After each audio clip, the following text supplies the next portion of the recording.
Civil सेवा परीक्षा की तैयारी कर रहे मेरे प्यारे नौजवान साथियों, नमस्कार।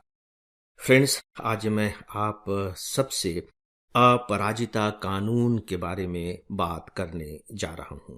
अपराजिता कानून, और मेरा पूरा विश्वास है कि इसके बारे में आज अखबारों में जो कुछ भी छपा है, डेफिनेटली आप उन्हें पढ़ चुके होंगे। इसी पर मैं बात कर रहा हूं। देखिए, यह जो कानून है, यह बनाया है पश्चिम बंगाल की सरकार ने, यानी कि एक राज्य के द्वारा बनाया गया कानून है।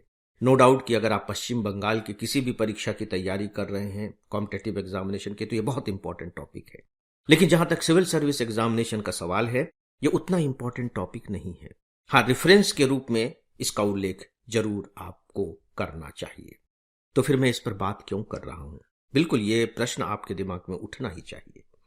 दोस्तों, सामान्य तौर पर यदि पश्चिम बंगाल सरकार ने यह कानून बनाया होता तो मैं इस पर शायद बात नहीं करता। रेफरेंस के तौर पर भले ही 1-2 मिनट इसका उल्लेख हो जाता, लेकिन आपको मालूम है कि इस कानून की पृष्ठभूमि क्या है, कि किस तरीके से पश्चिम बंगाल के एक मेडिकल कॉलेज में एक रेजिडेंट डॉक्टर की रेप करने के बाद हत्या हुई, और इसके बाद राष्ट्रव्यापी इसका जबरदस्त रूप से विरोध हुआ। जबरदस्त रूप से विरोध हुआ।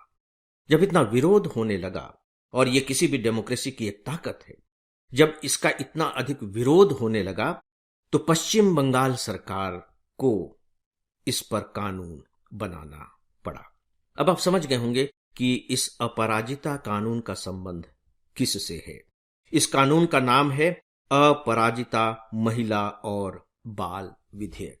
याद रखिए, शब्द है अपराजिता, अपराजित नहीं है, अपराजिता। अपराजित का मतलब है जिसे हराया न जा सके, जो हमेशा विजयी रहता है।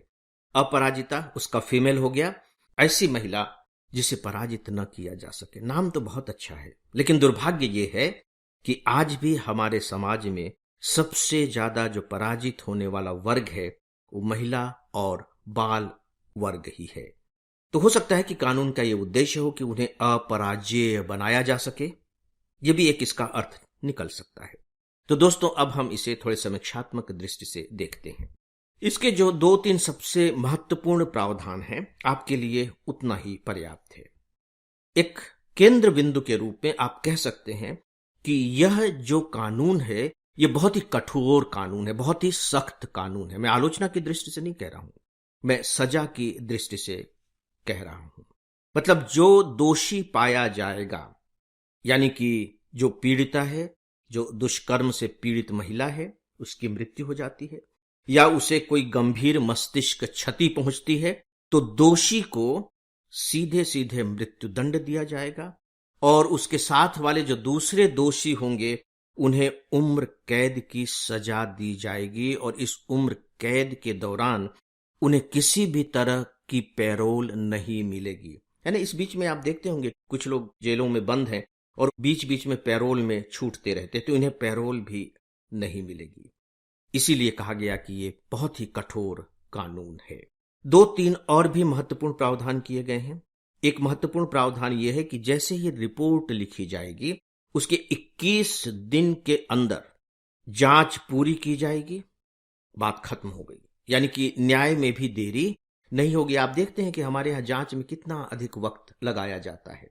या तो लगता है, या मामला इतना उलझा हुआ रहता है, या वो मामला राजनीति का शिकार हो जाता है, वी डोंट नो, लेकिन दिन बहुत लगते हैं।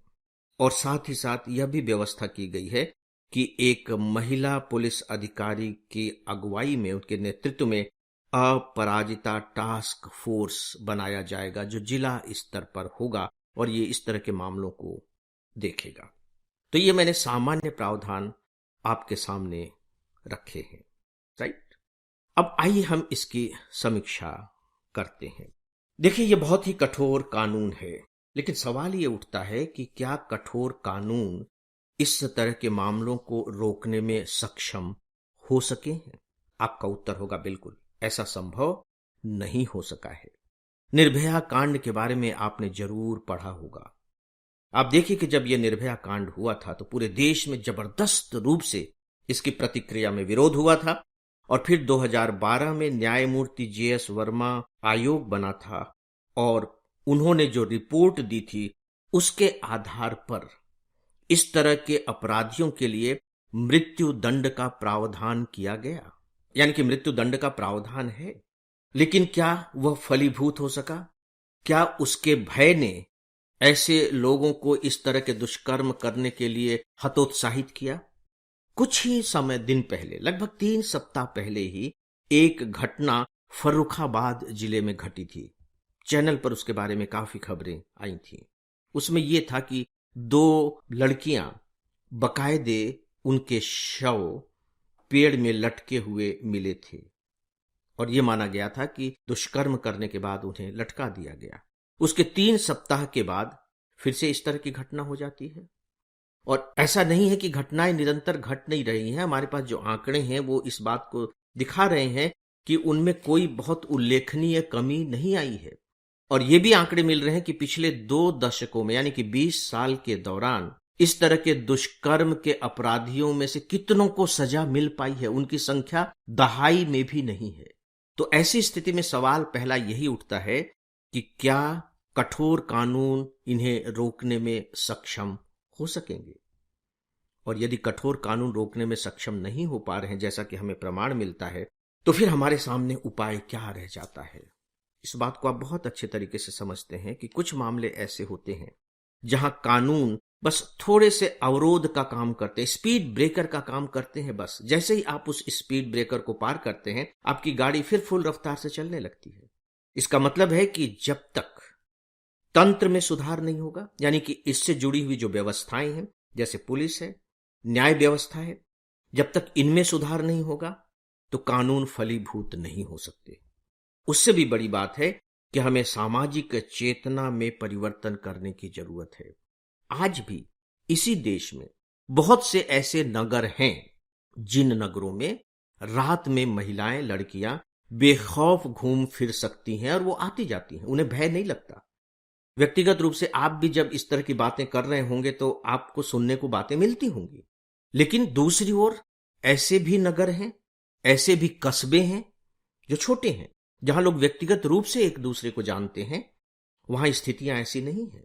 लोग अपनी बच्चियों को स्कूल कॉलेज भेजने में डरते हैं, भयभीत होते हैं, आशंकित रहते हैं। तो आखिर में इसका कारण क्या है? व्यवस्था एक कारण है, नो डाउट, लेकिन जो सामाजिक चेतना है वो सबसे प्रमुख कारण है। मुझे जो एक जरूरी बात आपको बतानी है यहां वो ये कि यह कानून पश्चिम बंगाल की विधानसभा के द्वारा पारित कर दिया गया है और सर्वसम्मति से पारित किया गया है। अब यह राज्यपाल के पास जाएगा और इंपॉर्टेंट बात यह है कि इस कानून को राष्ट्रपति के पास भी भेजना पड़ेगा। संविधान को याद करने की कोशिश कीजिए, आपने तैयारी की होगी कॉन्स्टिट्यूशन की। ऐसा क्यों है? देखिए, हमारे यहां जो प्रावधान है, आपको मालूम है, केंद्र सूची, राज्य सूची, समवर्ती सूची, तो इस पर बकायदे केंद्र के कानून हैं और अपराधों के मामले में सामान्यतया केंद्रीय कानून लागू होते, जैसे इंडियन पेनल कोड। याद करके देखिए, इंडियन पेनल कोड तो भारतीय है, वो तो पिछले साल ही तो भारतीय न्याय संहिता, भारतीय नागरिक सुरक्षा संहिता वगैरह कानून पारित हुए हैं। इसका मतलब यह हुआ कि यदि इस कानून में, यानी कि पश्चिम बंगाल के द्वारा पारित किया गया अपराजिता कानून, यदि केंद्र सरकार के द्वारा पारित किए गए भारतीय न्याय संहिता के कानून से कहीं मैच नहीं कर रहा है, तो सीधी सी बात है कि विधानसभा का जो कानून है वह निरस्त हो जाएगा। और इसमें कुछ ऐसे प्रावधान हैं जो केंद्र के कानून से मैच नहीं कर रहे हैं। जैसे बीएनएस की जो धारा है 66, उसमें पीड़िता की मौत पर 20 साल की सजा, उम्र कैद या फांसी का प्रावधान है, वहां विकल्प है। लेकिन अपराजिता कानून में सिर्फ फांसी का प्रावधान है। अब आप देखिए कि यहां क्लैश कर रहा है। साथ ही साथ दुष्कर्म के मामलों में 20 साल की सजा का प्रावधान है, 20 साल की सजा, जबकि अपराजिता में या तो उम्र कैद या मौत की सजा। अब आप देखिए कि यहां भी आपको क्लैश दिखाई देगा। पीड़िता की पहचान अगर कोई बताता है तो उसके लिए 2 वर्ष की सजा है बीएनएस में, भारतीय न्याय संहिता में, लेकिन अपराजिता में यह 3 से 5 वर्ष है। और जो भारतीय न्याय संहिता है उसमें 12 वर्ष, 16 वर्ष और 18 वर्ष के अपराधियों को थोड़ी सी रियायत दी गई है क्योंकि वो बच्चे हैं। लेकिन अपराजिता कानून में सबके लिए समान सजा की व्यवस्था है।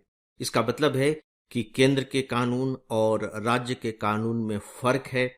ऐसी स्थिति में अब यह जो पारित विधेयक है, अभी विधेयक ही इसे कहा जाना चाहिए, अब यह जो पारित विधेयक है, ऐसा लगता है कि राष्ट्रपति के पास भेजा जाएगा और इस बात की बहुत कम संभावना है कि इसे राष्ट्रपति की स्वीकृति मिल पाएगी।